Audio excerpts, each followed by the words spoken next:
Perkenalkan, nama saya Pintur Marulis Manung Khalid dengan NIM 2103060095. Saya akan menjelaskan organ genitalia dari ternak puyuh, jantan, dan betina. Yang pertama, organ genitalia maskulin interna terdiri atas sepasang testis, merupakan saluran pengeluaran dari dan kelenjar aksesoris. Fungsi testis secara umum merupakan alat untuk memproduksi sperma dan hormon kelamin jantan yang disebut testosteron. Saluran pengeluaran pada organ genitalia maskulin terdiri dari epididymis, vas deferens, saluran ejakulasi, dan uretra.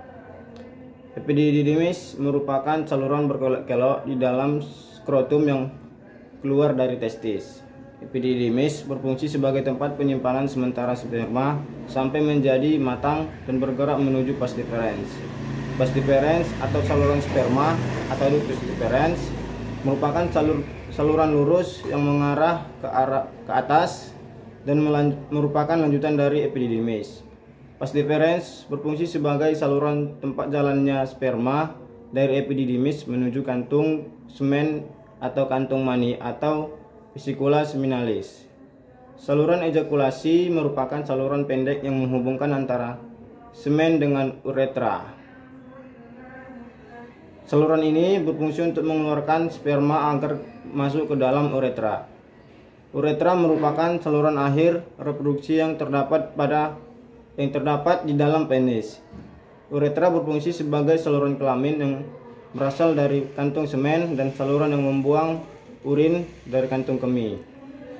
Selama sperma melalui saluran pengeluaran, terjadi penambahan berbagai getah kelamin yang dihasilkan oleh kelenjar aksesoris.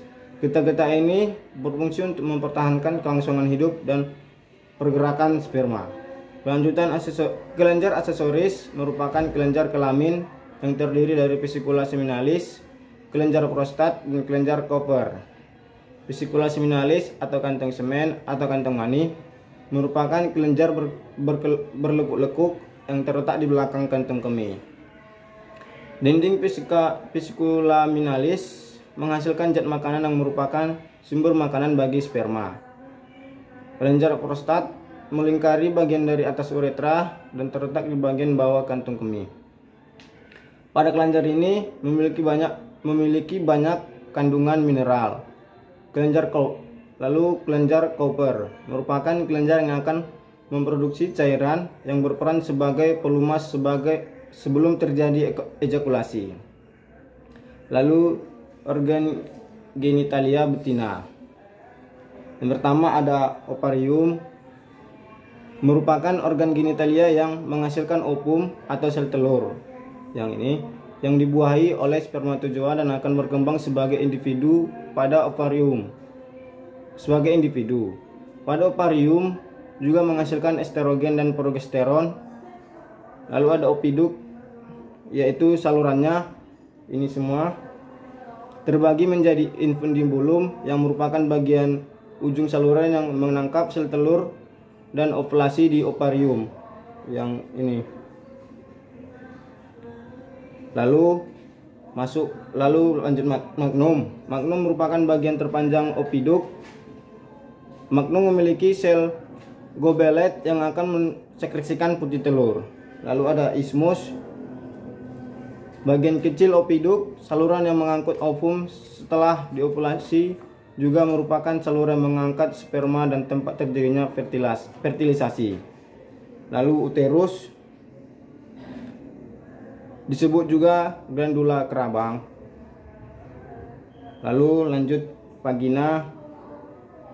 Vagina merupakan tempat terjadinya oposisi dan sekresi kutikula. Lalu kloaka di bagian sini merupakan bagian paling ujung tempat dikeluarkannya telur. Lalu lanjut proses terbentuknya telur. Mula terbentuknya ovum di ovarium.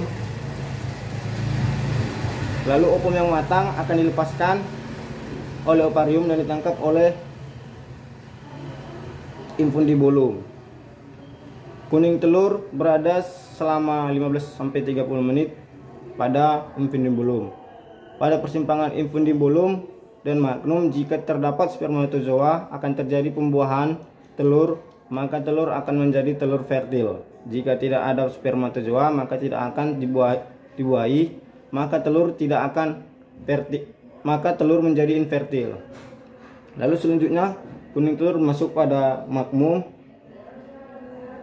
Di bagian makmum putih telur akan disekresikan. Ini membutuhkan waktu selama 3 jam. Lalu masuk ke ismus.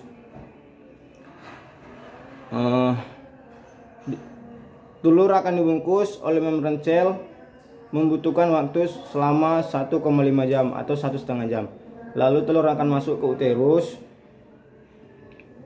dan terjadi pembentukan kerabang telur yang membutuhkan waktu selama 18 jam sampai 21 jam. Telur yang terbungkus kerabang lalu masuk ke vagina. Di sini ini yang besar ini. Terjadi kutikula yang yaitu penyempurnaan posisi dan pori-pori telur. Setelah itu telur yang terbungkus kerabang akan keluar melalui kloaka. Proses pembentukan telur membutuhkan 24 sampai 25 jam.